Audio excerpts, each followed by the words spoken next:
भारतीय देवियों में सती शिरोमणि भगवती श्री सीता का स्थान सर्वोत्तम है।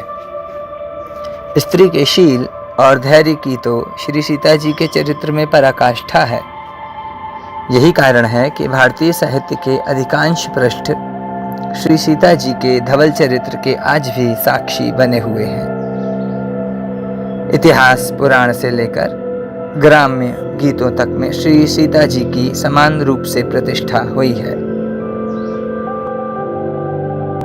प्राचीन काल में मिथिलापुरी में शीरध्वज जनक नाम के प्रसिद्ध धर्मात्मा राजा राज्य करते थे। वे शास्त्रों के ज्ञाता, परम वैराग्यवान तथा ब्रह्मज्ञानी थे। एक बार राजा जनक यज्ञ के लिए भूमि जोत रहे थे। भूमि जोतते समय हल का फाल एक घड़े से टकराया। राजा ने वह घड़ा बाहर निकालवाया।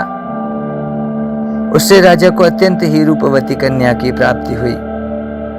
राजा ने उस कन्या को भगवान का दिया हुआ प्रसाद माना और अपनी औरस पुत्र की भांति बड़े ही लाड़ प्यार से उसका लालन पालन किया। उस कन्या का नाम सीता रखा गया। जनक की पुत्री होने के कारण वह जानकी भी कहलाने लगी। सीता शुक्ल पक्ष के चंद्रमा की भांति दिनों दिन बढ़ने लगी। शरीर के ही साथ रूप, लावण्य और गुणों की भी वृद्धि होने लगी।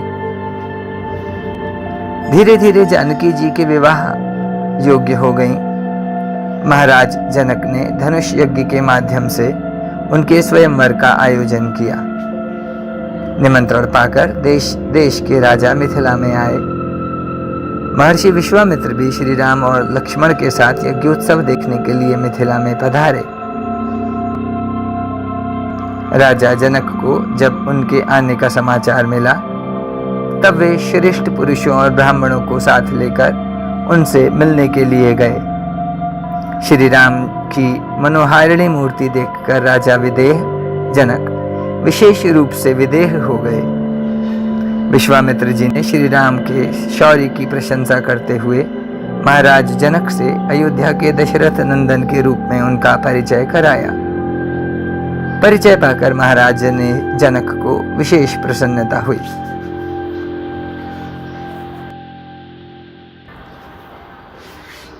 पुष्प वाटिका में श्री राम सीता का प्रथम परिचय हुआ।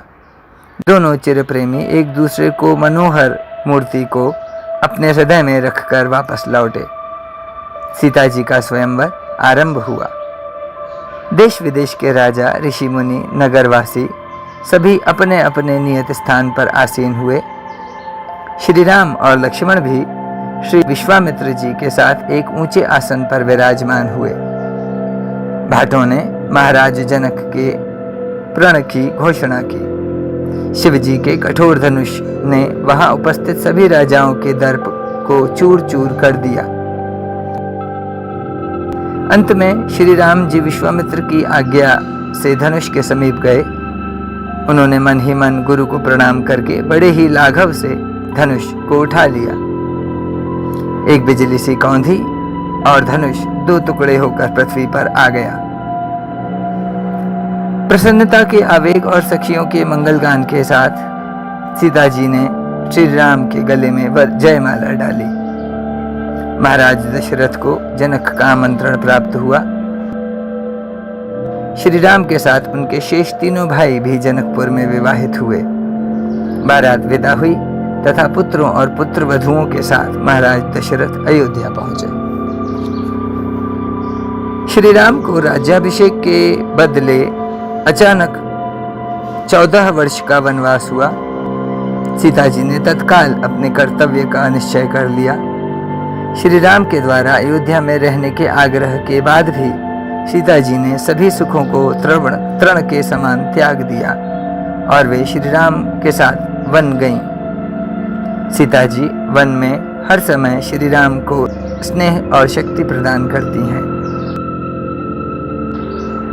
श्री राम का अयन रामायण महर्षि विश्वामित्र की यज्ञ रक्षा से प्रारंभ होकर जनकपुर में शक्ति वर्ण पर समाप्त हुआ।